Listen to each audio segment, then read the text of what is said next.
मेरे YouTube channel पर आप सभी लोगों का स्वागत है। मैं रंजन सर फ्रॉम जहानाबाद। मेरा YouTube चैनल है सृजन क्लासेज बाय रंजन सर। आज हम लोग अभी पढ़ रहे हैं टाइम एंड टेंस, जिसमें हम पढ़ा रहे थे प्रेजेंट कंटिन्यूअस टेंस के बारे में। आप लोग टाइम पूरे होल ग्रामर को आप लोग को अच्छी तरीक़ा से समझना है। ग्रामर है जो बेस्ट पार्ट है आपको जीवन में आगे बढ़ने के लिए, है ना। उसके बाद फिर हम लोग लिटरेचर शुरू करेंगे, है ना। शुक्रवार से आपका लिटरेचर शुरू हो जाएगा। जिस तरह से ग्रामर हर एक चीज़ को, है ना, तोड़ तोड़ को बतलाया गया, उसी तरह से लिटरेचर भी आपको बतलाया जाएगा। आपको क्लास में भी पढ़ाए हैं लिटरेचर, है ना। कहानी के रूप में भी पढ़ाए थे, कहानी पढ़ाए थे, है ना। 2 दिन आपका 2 चैप्टर पढ़ाए थे, सॉन्ग ऑफ माई सेल्फ और now the leaves are falling fast poem पढ़ाए थे। 3 दिन ग्रामर और 3 दिन बुक रहता है। उसी प्रकार से उसी तरह से यहाँ भी, है ना, ऑनलाइन क्लास में भी आपको बताया जाएगा यूट्यूब के माध्यम से, है ना। इसलिए 1 से या 2 दिन में आपका लिटरेचर शुरू हो जाएगा। इसलिए आप लोग, है ना, धैर्य रखें और तुरंत जिस तरह से हम ग्रामर हर एक बिंदु को, है ना, डिस्कस करके बतला रहे हैं, उसी प्रकार से आपको बुक हर एक बिंदु और डिस्कस करके बतलाया जाएगा। जो आप लोग खुद ऑब्जेक्टिव रहे, समरी रहे, खुद उसको आप सोल्व कर दीजिएगा। इसलिए 1 से 2 दिन में आपका बुक है जो शुरू होने वाला है लिटरेचर। 100 नंबर का तो हम लोग को पढ़ना है। इसलिए हर एक चीज़ को समझना है ना। ग्रामर हो या लिटरेचर हो, क्योंकि लिटरेचर भी हम लोग को पढ़ना बहुत ज़रूरी है, क्योंकि हम लोग को सिलेबस में है। ग्रामर को नोट बढ़िया से बना कर रखना है, क्योंकि आपको आईएससी के बाद भी ये काम देने वाला है ना। और लिटरेचर आपको 2 दिन में शुरू हो जाएगा। इसलिए आप लोग मात्र 2 दिन और लगेगा, लिटरेचर शुरू हो जाएगा। अब देखो यहाँ टाइम एंड टेंस पढ़ा रहे हैं।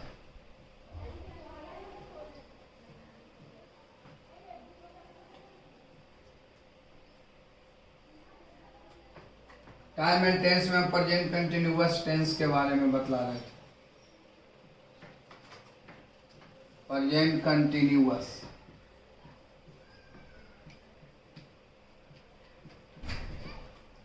प्रेजेंट कंटिन्यूअस टेंस में हम नोट पॉइंट बता रहे थे कि ज्ञान संबंधित क्रिया में प्रेजेंट कंटिन्यूअस का प्रयोग नहीं किया जाता है। ज्ञान संबंधित क्रिया में प्रेजेंट कंटिन्यूअस का प्रयोग नहीं किया जाता है जिसमें एक अस्मेल था। अस्मेल एक ऐसा वर्ब है, अस्मेल का मतलब महक, महकना, गमकना, है ना। तो अस्मेल एक ऐसा शब्द है जो ज्ञान संबंधित क्रिया में आता है, और अस्मेल के साथ प्रेजेंट कंटिन्यूअस टेंस का प्रयोग नहीं किया जाता है। जब भी किया जाता है तो प्रेजेंट इंडेफिनिट टेंस का प्रयोग किया जाता है। अब देखिए यहाँ, लेकिन इसमें ध्यान दीजिएगा, अस्मेल में एक क्या है नोट पॉइंट जो देखिएगा, परंतु अस्मेल का प्रयोग knife eight,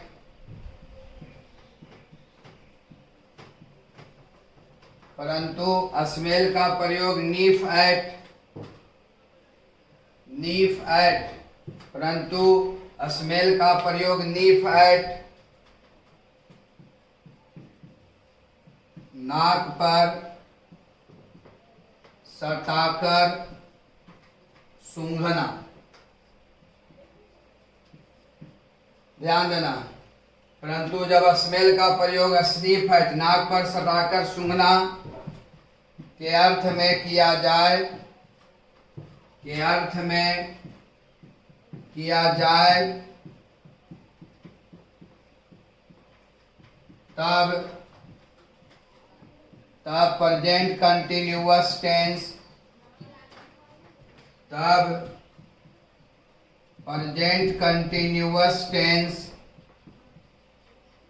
present continuous tense का प्रयोग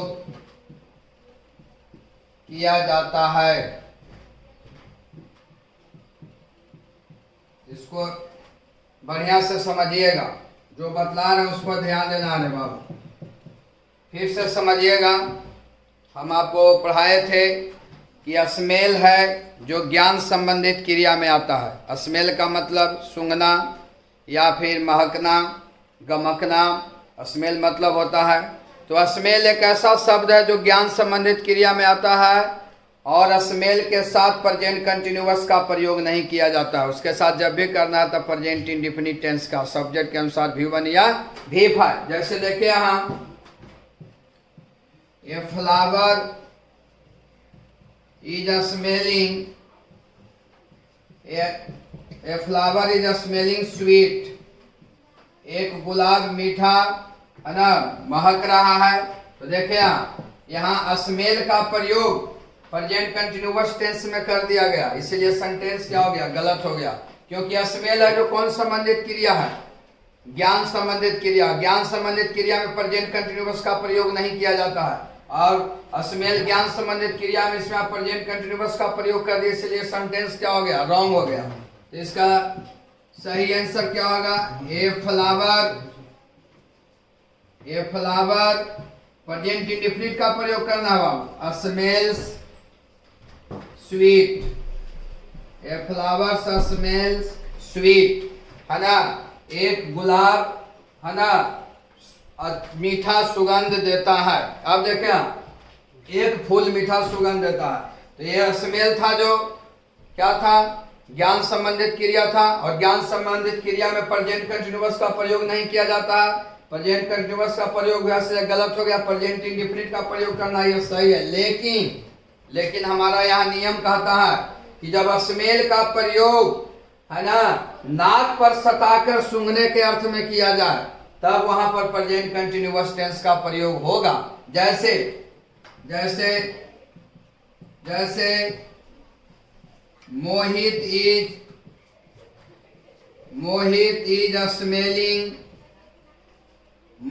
इज स्मेलिंग द फ्लावर, मोहित फूल सूंघ रहा है, मोहित फूल सूंघ रहा। तो यहाँ स्मेल का प्रयोग नी फाइट के रूप में हुआ, मतलब नाक पर सटाकर सूंघना। मोहित फूल सूंघ रहा है या कोई भी व्यक्ति फूल सूंघता है तो नाक पर ऐसे सटाकर इसको ऐसे खींचता है, तो ये क्या हो गया, नाक पर सटाकर खींचना। तो यहाँ पर स्मेलिंग का प्रयोग नी फाइट के रूप में किया गया, इसीलिए सेंटेंस क्या है, सही है। तो आप हमेशा याद रखिएगा कि स्मेल एक ज्ञान संबंधित क्रिया है और उसमें प्रेजेंट इन डिफिनिट का प्रयोग करना है, प्रेजेंट कंटिन्यूअस का प्रयोग नहीं करना है। लेकिन जब स्मेल का प्रयोग नाक पर सटाकर सूंघने के अर्थ में हो तो वहां पर प्रेजेंट कंटिन्यूअस का प्रयोग किया जाएगा। जैसे मोहित इज स्मेलिंग द फ्लावर, मोहित फूल सूंघ रहा है। मान लिया कि फूल है, कोई भी व्यक्ति फूल सूंघता है ना, तो ऐसे नाक पर सटा कर ही सूंघता है, इसलिए यहाँ पर स्मेल का प्रयोग नी फाइट के रूप में हुआ, इसीलिए यहाँ पर प्रेजेंट कंटिन्यूअस टेंस का प्रयोग किया गया है। तो आप हमेशा याद रखिएगा कि स्मेल ज्ञान संबंधित क्रिया में आता है और ज्ञान संबंधित क्रिया में प्रेजेंट कंटिन्यूअस का प्रयोग ना करके प्रेजेंट इंडेफिनिट टेंस का प्रयोग करेंगे।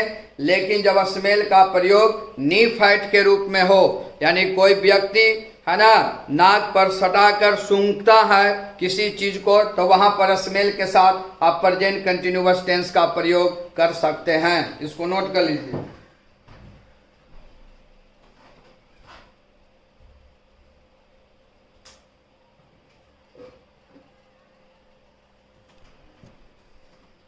तीसरा देखिए नोट पॉइंट,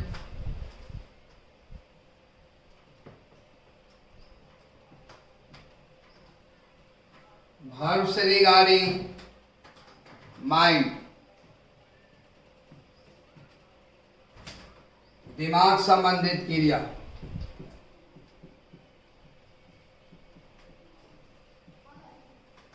दिमाग संबंधित क्रिया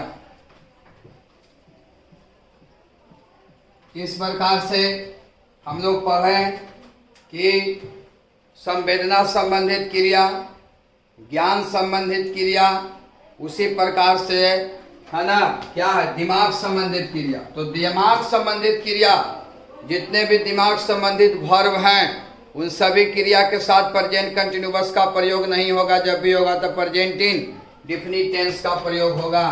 जैसे सपोज, मानना, रिमेम्बर, याद करना, फॉरगेट, फॉरगेट भूल जाना, फॉरगेट भूल जाना, सपोज, रिमेंबर, फॉरगेट भूल जाना, रिकलेक्ट पूरी बातों को याद करना, पूरी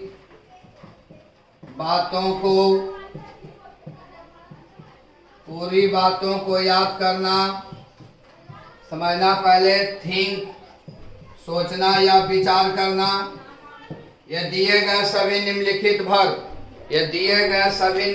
वर्ब दिमाग संबंधित क्रिया में आता है और यह सभी वर्ब के साथ प्रेजेंट कंटिन्यूअस का प्रयोग न होकर प्रेजेंट इंडेफिनिट टेंस का प्रयोग किया जाता है।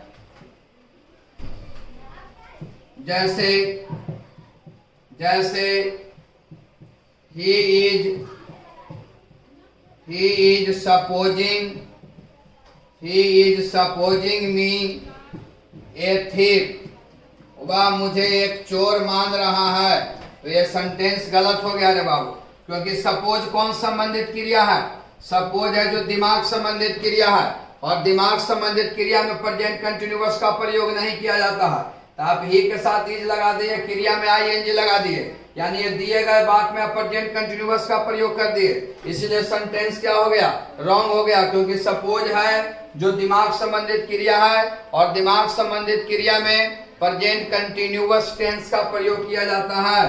तो ही के साथ लगेगा V5, तो ही सपोजेज मी ए थिफ, वह मुझे एक चोर मानता है ना, क्योंकि सपोज है जो दिमाग संबंधित क्रिया, दिमाग संबंधित क्रिया में प्रेजेंट इंडेफिनिट का प्रयोग करना। तो देखिए सब्जेक्ट में ही है, तो ही के साथ V5 लगा। तो आप हमेशा याद रखिएगा, है ना, आप हमेशा याद रखिएगा कि दिमाग संबंधित क्रिया, संवेदना संबंधित क्रिया, ज्ञान संबंधित क्रिया में प्रेजेंट कंटिन्यूअस का प्रयोग नहीं किया जाता है। जब भी किया जाता है तो प्रेजेंट इंडेफिनिट टेंस का प्रयोग किया जाता है। जब स्मेल का प्रयोग नाक पर सटाकर सूंघने के अर्थ में होगा तब प्रेजेंट कंटिन्यूअस का प्रयोग होगा। जब हियर का प्रयोग सुनवाई के अर्थ में होगा तब प्रेजेंट कंटिन्यूअस टेंस का प्रयोग होगा। इसको लिख लीजिए।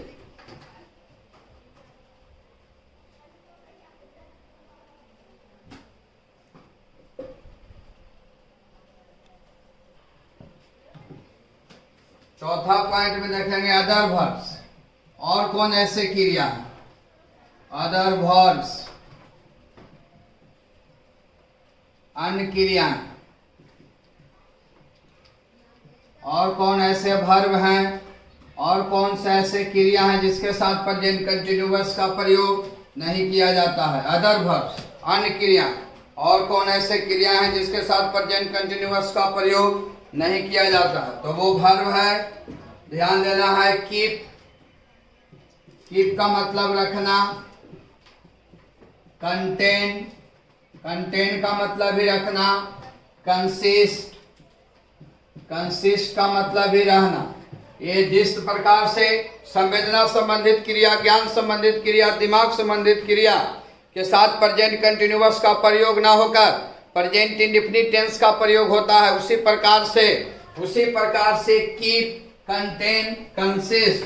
कीप माने रखना, कंटेन मतलब रखना, कंसिस्ट मतलब रहना। ये तीनों वर्ब के साथ प्रेजेंट कंटिन्यूअस का प्रयोग न होकर प्रेजेंट इंडेफिनिट टेंस का प्रयोग किया जाता है। जैसे he is keeping A car, वह एक गाड़ी रख रहा है। ये सेंटेंस क्या हो गया? गलत हो गया।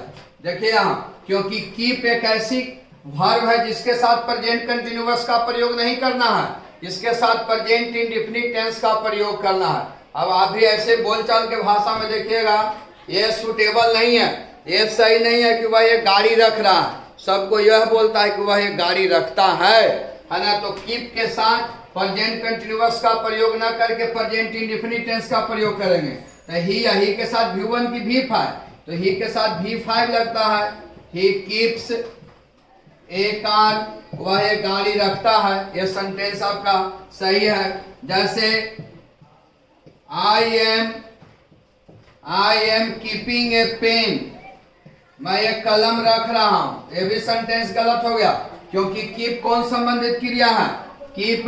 कीप एक ऐसी क्रिया है जिसके साथ अदर वर्ष में आता है, क्रिया में और आता है कि जिस प्रकार से संवेदना संबंधित क्रिया, ज्ञान संबंधित क्रिया, दिमाग संबंधित क्रिया, उसी प्रकार से कीप का मतलब रखना, एक ऐसी क्रिया है जिसके साथ प्रेजेंट कंटिन्यूअस का प्रयोग नहीं किया जाता है। प्रेजेंट इंडेफिनिट का प्रयोग करना तो सब्जेक्ट में आई है, तो आई के साथ भी वन लगेगा। तो आई कीप ए पेन, मैं एक कलम रखता हूं, ये सेंटेंस सही है, आई के साथ भी वन लगेगा। जैसे देखे यहां, जैसे लेमन इज कंटेनिंग विटामिन सी,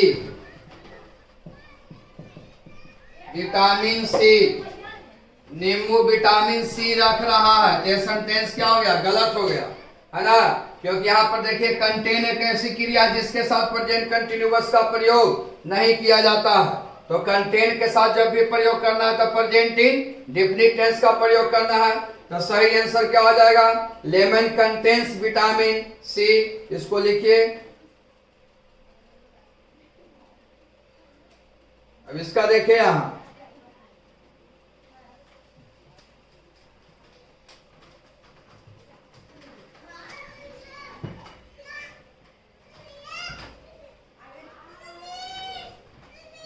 सही आंसर हो जाएगा लेमन कंटेन्स विटामिन सी, नींबू विटामिन सी रखता है, ये सही है, क्योंकि कंटेन के साथ प्रेजेंट इंडेफिनिट टेंस का प्रयोग करना है, प्रेजेंट कंटिन्यूअस टेंस का प्रयोग नहीं करना है। जैसे देखिए यहाँ है वो कंसिस्ट, देख लीजिए कैसे vitamin C is consisting in lemon, vitamin C नींबू में रह रहा है, विटामिन सी नींबू में रह रहा है। ये सेंटेंस क्या हो गया? गलत हो गया, क्योंकि कंसिस्ट के साथ प्रेजेंट कंटिन्यूअस का प्रयोग नहीं किया जाता है ना। कंसिस्ट के साथ प्रेजेंट कंटिन्यूअस का प्रयोग नहीं किया जाता है। कंसिस्ट एक ऐसा वर्ब है जिसके साथ प्रेजेंट कंटिन्यूअस का प्रयोग नहीं किया जाता।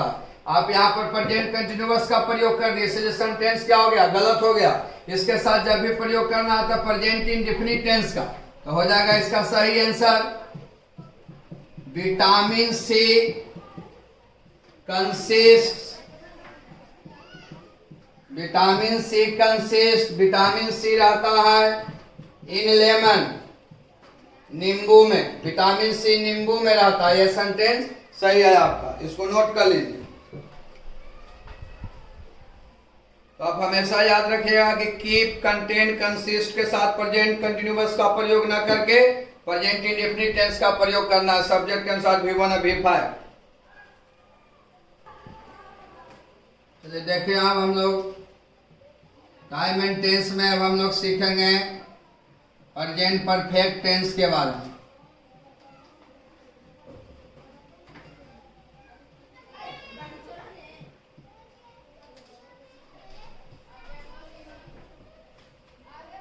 टाइम एंड टेंस में प्रेजेंट परफेक्ट टेंस का क्या इंपॉर्टेंस है, इसको हम लोग अब सीखेंगे।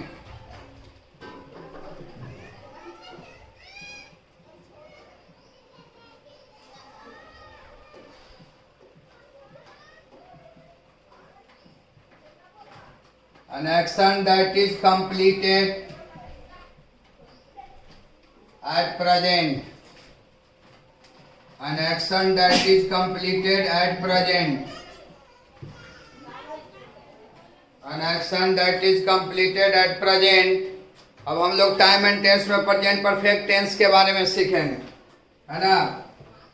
इसका कंस्ट्रक्शन है रे बाबू, आपको टेंस में भी पढ़ाए हैं। इसका कंस्ट्रक्शन है रे बाबू कि सब्जेक्ट के अनुसार है या है, सब्जेक्ट के अनुसार है या है, plus V3 object plus other words. इसका यही कंस्ट्रक्शन है कि सब्जेक्ट के अनुसार हैज या हैव का प्रयोग करेंगे और क्रिया के तीसरा रूप का प्रयोग करेंगे। सब्जेक्ट के अनुसार हैज या हैव और क्रिया के तीसरा रूप। यहाँ ध्यान दीजिएगा, आई रहेगा तो हैव, बी रहेगा तो हैव, यू रहेगा तो हैव, इस पर ध्यान देना है। यू रहेगा तो हैव और ही, सी, ये पुरुष के लिए सी स्त्रीलिंग, इट निर्जीव, और दुनिया में जो भी नाम हो, राम, सीता, गीता, मुकेश, उसके साथ हैज लगेगा। और जो प्लूरल रहेगा, दे, बॉयज, गर्ल्स, इसके साथ हैव लगेगा। इसको हर हाल में याद आप रखिएगा।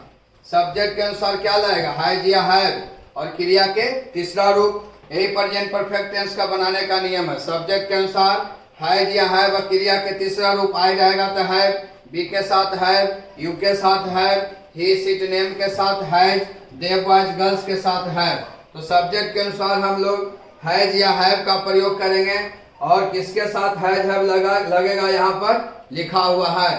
अब एक बात और यहीं पर समझ जाइए, है ना, कि अगर बात आपका अफर्मेटिव रहेगा तो आई के साथ हैव, बी के साथ हैव, यू के साथ हैव, ही, सीट, नेम के साथ हैव। अगर जब निगेटिव रहेगा तो सब्जेक्ट के अनुसार हैव नॉट या हैज नॉट हो जाएगा। निगेटिव सेंटेंस रहेगा तो सब्जेक्ट के अनुसार हैज नॉट या हैव नॉट। आई रहेगा तो हैव नॉट, बी रहेगा तो हैव नॉट, यू रहेगा तो have not, he, seat, name रहेगा तो has not, they, boys, girls रहेगा तो हैव नॉट। तो हैज नॉट या हैव नॉट का प्रयोग हम तब करेंगे जब सेंटेंस हमारा निगेटिव है। बहुत ही इजी है, हमें जितना याद रखेंगे। सब्जेक्ट के अनुसार हैज हैव, क्रिया के तीसरा रूप, किसके साथ हैज हैव लगता है यहाँ लिखा हुआ है। और जब निगेटिव रहेगा तो सब्जेक्ट के अनुसार हम लोग हैव नॉट या हैज नॉट का प्रयोग करेंगे। जिसके साथ हैव लग रहा है उसके साथ सिर्फ नॉट लगा देंगे, जिसके साथ हैज लग रहा है उसके साथ नॉट लगा देंगे।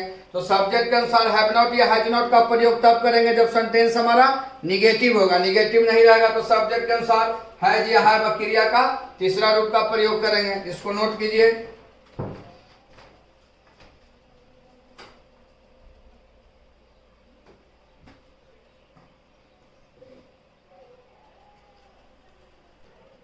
चलिए देखिए, आप समझिएगा। रूल नंबर फर्स्ट हम लोग जानेंगे। जब कोई क्रिया का मतलब काम, जब कोई क्रिया वर्तमान में पूरी तरह समाप्त या पूरा हो चुकने का बोध हो, तब प्रेजेंट परफेक्ट टेंस का प्रयोग किया जाता है। तब प्रेजेंट परफेक्ट टेंस का प्रयोग किया जाता है।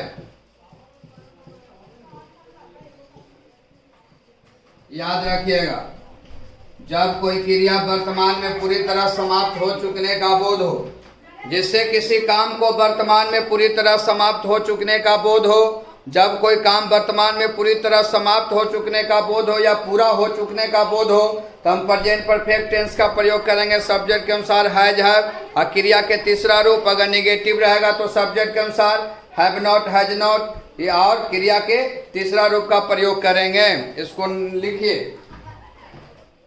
इसको नोट कीजिए, तो एग्जाम्पल से सिखाते हैं। जब कोई क्रिया वर्तमान में पूरी तरह समाप्त हो चुकने का बोध हो तो प्रेजेंट परफेक्ट टेंस का प्रयोग करेंगे।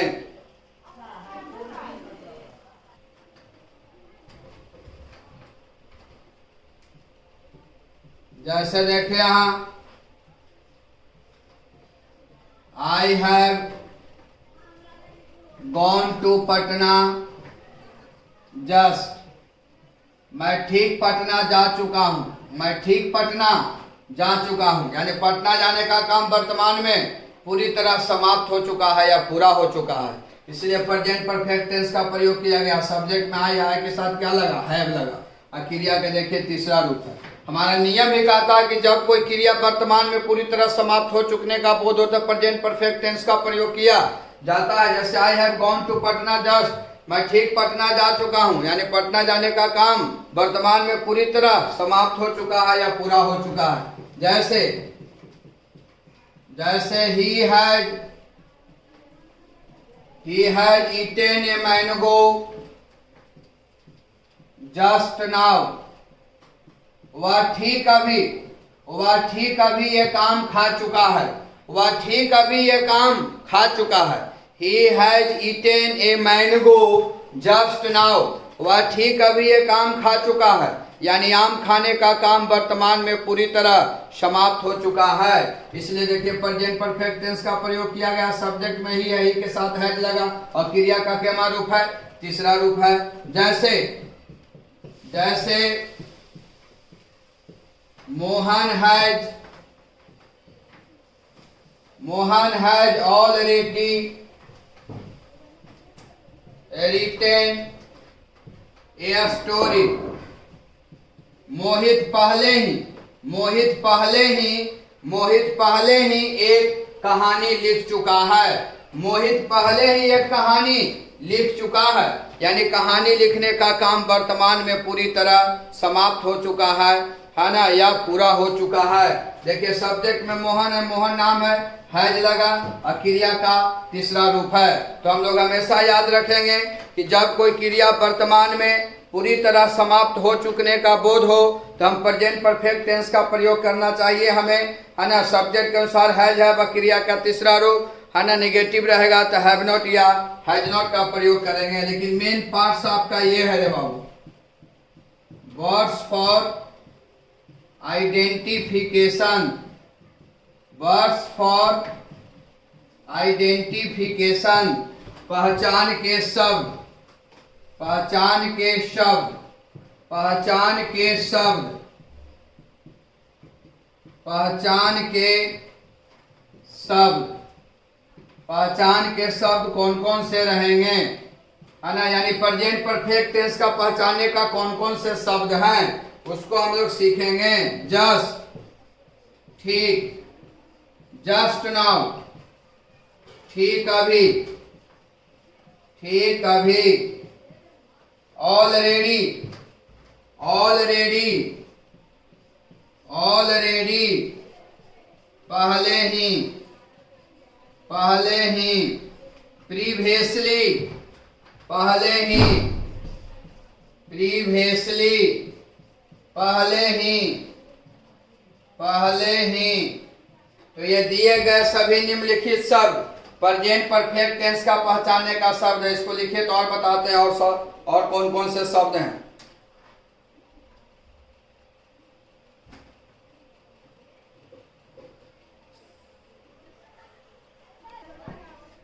चलिए अब देखें यहाँ, तो उसी प्रकार से पहचान के शब्द में एट रहेगा, एट अभी तक, नेवर कभी नहीं, अप टू टिल नाउ अभी तक, अप टू द प्रेजेंट वर्तमान समय तक, सेवरल टाइम्स अनेक बार, लाइटली हाल में, रिसेंटली हाल में, during the last few weeks अंतिम कुछ सप्ताह के दौरान, during the last few months अंतिम कुछ महीनों के दौरान, during the last few years अंतिम कुछ वर्षों के दौरान।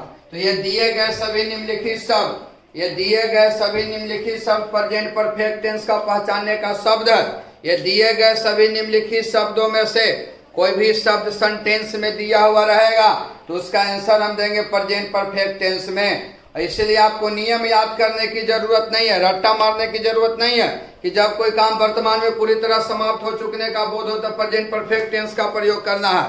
हम लोग को कंसेप्ट पर फोकस करना है। ये यानी कंसेप्ट का मतलब कि दिए गए सभी पहचान के शब्द, ये दिए गए सभी पहचान के शब्द प्रेजेंट परफेक्ट टेंस का ही पहचानने का शब्द है। ये दिए गए निम्नलिखित शब्दों में से कोई भी शब्द सेंटेंस में दिया हुआ रहेगा तो उसका आंसर हम देंगे प्रेजेंट परफेक्ट टेंस में। सब्जेक्ट के अनुसार हैज है और क्रिया के तीसरा रूप निगेटिव रहेगा तो सब्जेक्ट के अनुसार हैव नॉट या हैज नॉट का प्रयोग करेंगे और क्रिया का तीसरा रूप करेंगे का प्रयोग करेंगे। यानी आप साफ शब्दों में याद कर लीजिए कि अगर प्रेजेंट परफेक्ट टेंस से क्वेश्चन आएगा तो ये दिए गए निम्नलिखित शब्दों में से कोई ना कोई शब्द रहेगा, क्योंकि ये दिए गए सभी निम्नलिखित शब्द प्रेजेंट परफेक्ट टेंस का पहचानने का शब्द है। इसलिए दिए गए निम्नलिखित शब्दों में से कोई भी शब्द सेंटेंस में दिया हुआ रहे तो हमें उसका आंसर देना है प्रेजेंट परफेक्ट टेंस में। सब्जेक्ट के अनुसार हैज, हैव, क्रिया के तीसरा रूप निगेटिव रहेगा तो सब्जेक्ट के अनुसार हैव नॉट, हैज नॉट या हैव नॉट का प्रयोग करेंगे। कल आप लोग सिर्फ कॉपी देख लीजिएगा, प्रेजेंट इंडेफिनिट से प्रेजेंट परफेक्ट टेंस, हर एक रूल को आप लोग फॉलो कर दीजिएगा, कर लेना है, याद कर लीजिएगा। कल इस पर हम क्वेश्चन देंगे, पहले ओल्ड मॉडल से क्वेश्चन देंगे, ओल्ड मॉडल समझ जाइएगा तभी आप है जो ऑप्शन वाला आसानी से आप टिक आउट कर लीजिएगा, ना तो ऑप्शन में भी आपको दुविधा में रहिएगा, क्योंकि ओल्ड मॉडल क्वेश्चन सोल्व करना बहुत ही जरूरी है, क्योंकि हमारा उद्देश्य है आपको सिखाना। और 1 से 2 दिन में आपका बुक शुरू हो जाएगा, मान के चलिए शुक्रवार से ही शुरू हो जाएगा। और चाहे लिटरेचर हो, जो भी मेरे यहाँ का विद्यार्थी है ना, जो आज हम लोग 10 साल से इस फील्ड में है, लिटरेचर हो या ग्रामर हो, हमारा कंसेप्ट इस प्रकार से है कि जिस प्रकार से हम लोग ग्रामर इजी तरीका से सीखते हैं उसी प्रकार से हम लोग लिटरेचर भी इजी तरीका से सीखने का काम करेंगे, है ना। इसलिए आपको शुक्रवार को हो सकता है लिटरेचर आपका शुरू हो जाए। आप लोग तैयारी के साथ रहिए। आप लोग को चैनल को सब्सक्राइब करना है और आप लोग से निवेदन है, आग्रह है कि कठिन परिश्रम कीजिए, हम आपके साथ हैं।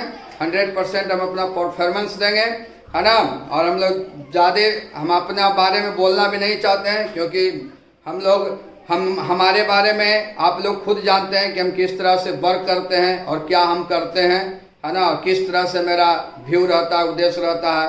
इसलिए ये आसानी से खेल खेल में हम लोग लिटरेचर को भी सीख जाएंगे, खेल खेल में ग्रामर को ही सीख लेंगे। बाकी कल नेक्स्ट वीडियो में मिलते हैं।